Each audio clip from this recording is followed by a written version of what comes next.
Jesse's and Benjamins. Niggas be stuck in the past tense.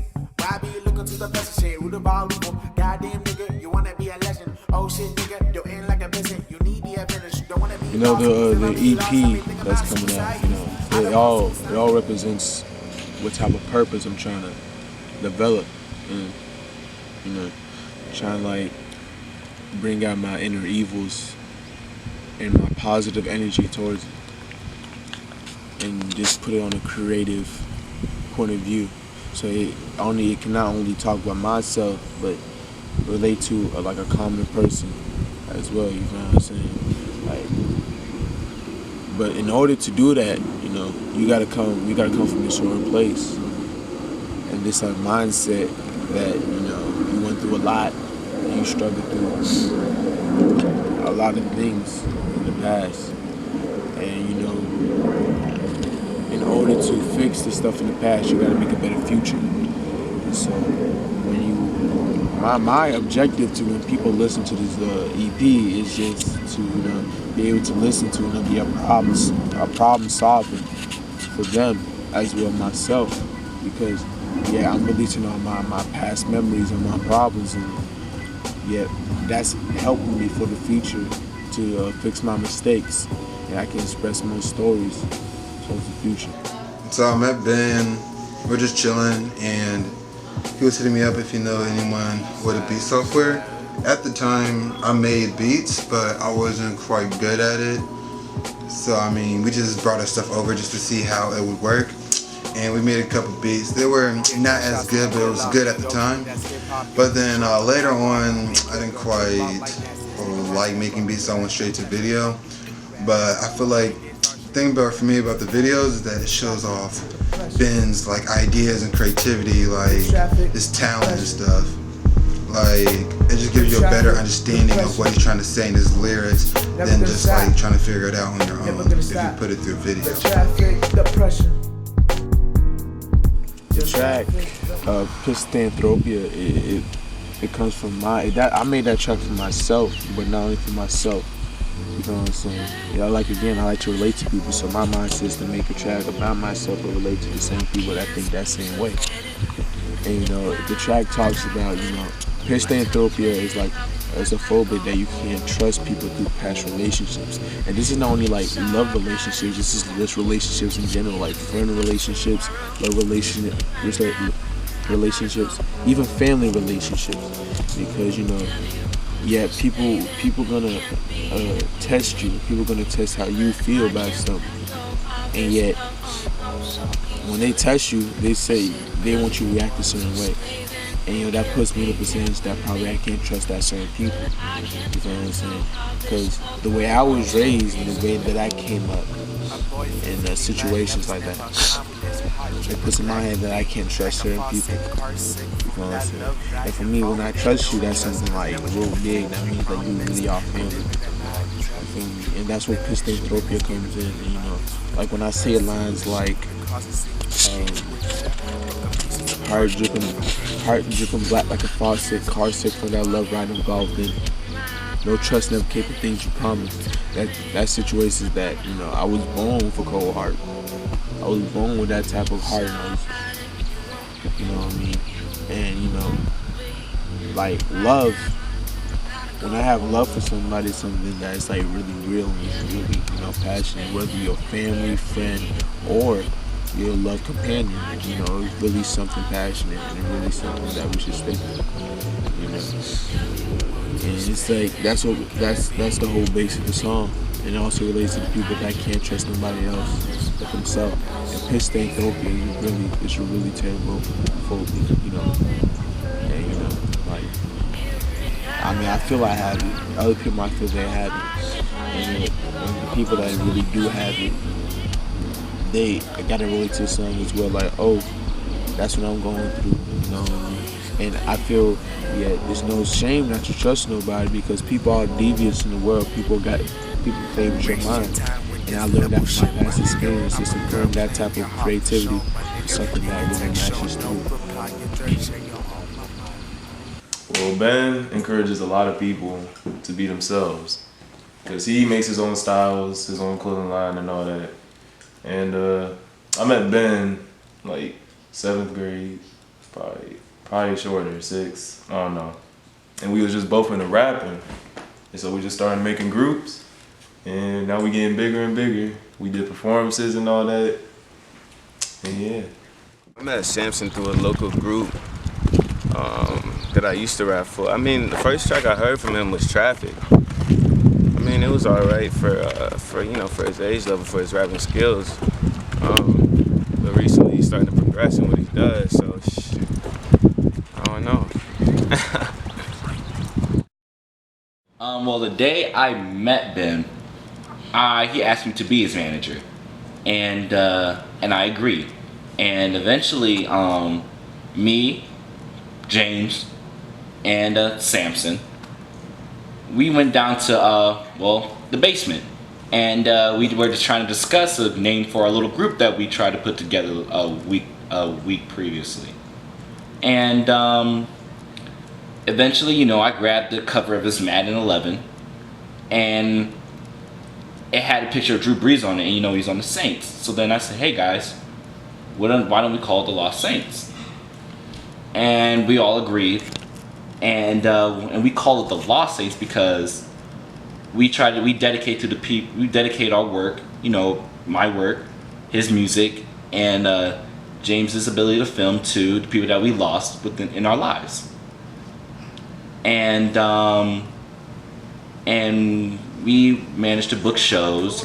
James filmed them all, and we eventually had our little differences. So, you know, I kept the rights for the Lost Saints. I'm rapping about the people I keep on receiving, trying to be forgiven. That makes the game well. Thank God I'm winning. Thanking all my lovers with my rhyme and reason. Before I wrote this. If you're gonna roll with me, if you're gonna roll, I gotta know. Baby, if you roll with me, if you're gonna roll, you gotta show. If you're gonna come around, I gotta know. Me and Samson the Third, he hit me up on Instagram.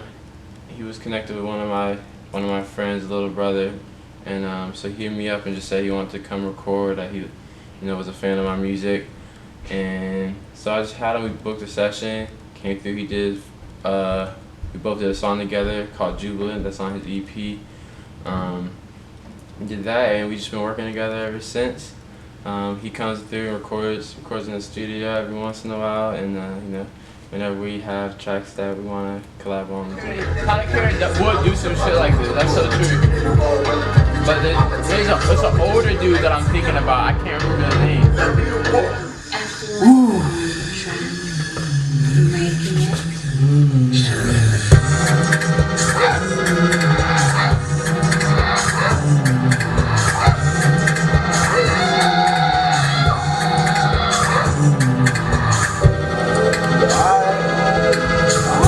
Third style is very unique, and where, unlike most music today, I actually hear the instruments that are being played. There's not a lot of bass or a lot of computer-generated stuff, computer-generated beats and whatnot. It's actually, I hear like, maybe sometimes I hear violins, sometimes I hear drums, sometimes I hear, you know, saxophones, stuff like that. And it's very similar to Kendrick Lamar. So.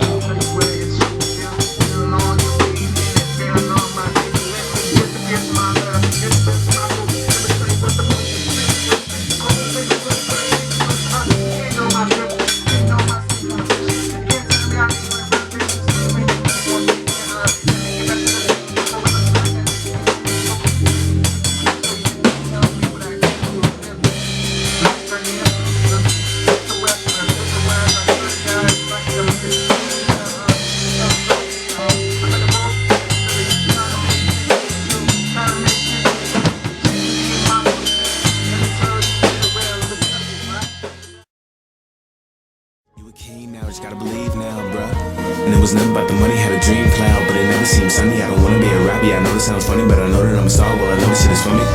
Yeah, but I ain't never signed up for this. I changed style to keep up with them. I gave a bowler hat for a bucket list. What? Indigo, I ain't trust with this. 3 eyes open all month for this. One song T and it's 500 hits. What?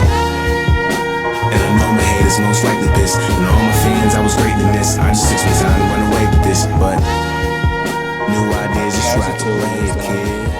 Person that when I started making music, you know, he made it, and you know, he, cause I thought I was popping. I thought I was doing good music. Like when I put Traffic, you know, I feel it was a good song. I feel like everybody related to it, and people relate to it. It's just that when he put his songs out and stuff like that, I feel like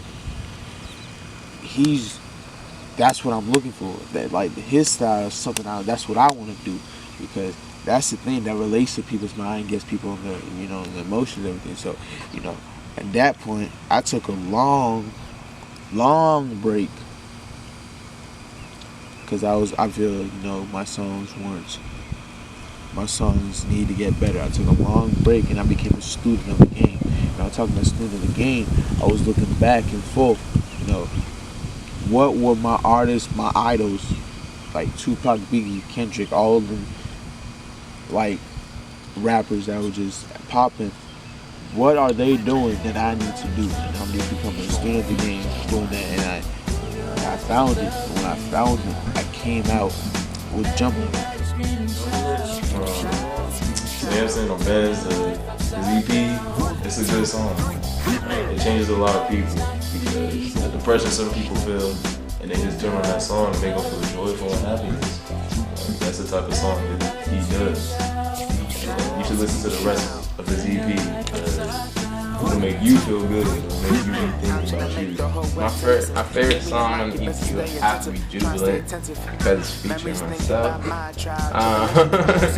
It was, other than that though, it was just a real good vibe when we were in the studio making it, you know. It's a real old school beat. Samson the Third, he put a little James Brown influence into it, and we just have fun with the record. You know, it's a feel good record. It's kind of throwback R&B if you like that, and it's just good vibes. My favorite track from the EP that he did has to be Jubilant. I mean, I love me some jazz, and I mean, it's a pretty mainstream track. Shoot, it sounds like a nice party track though, like for real. Something I can get down to. Make sure you check it out though.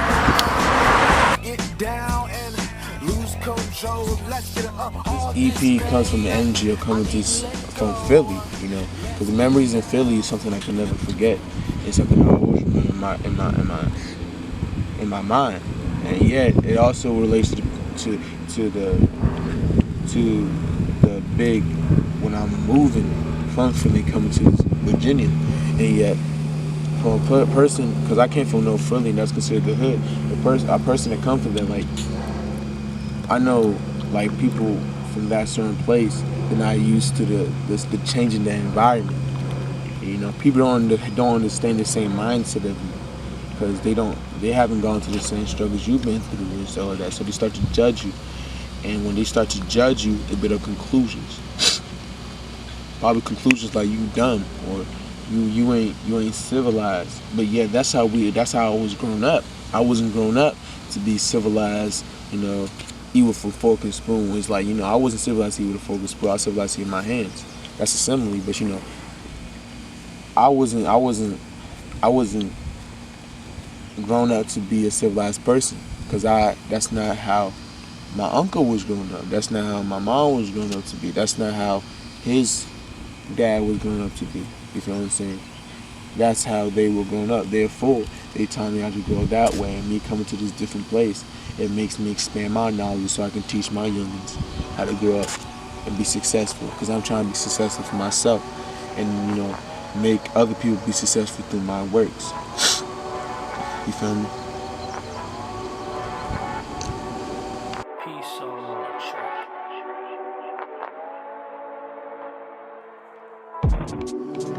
Last night thinking, dreaming about a relevant future. Last night dreaming, waking up to what I'm not used to. Last night thinking, dreaming about a relevant future. Last night dreaming, wake up to what I'm not used to. One of the best.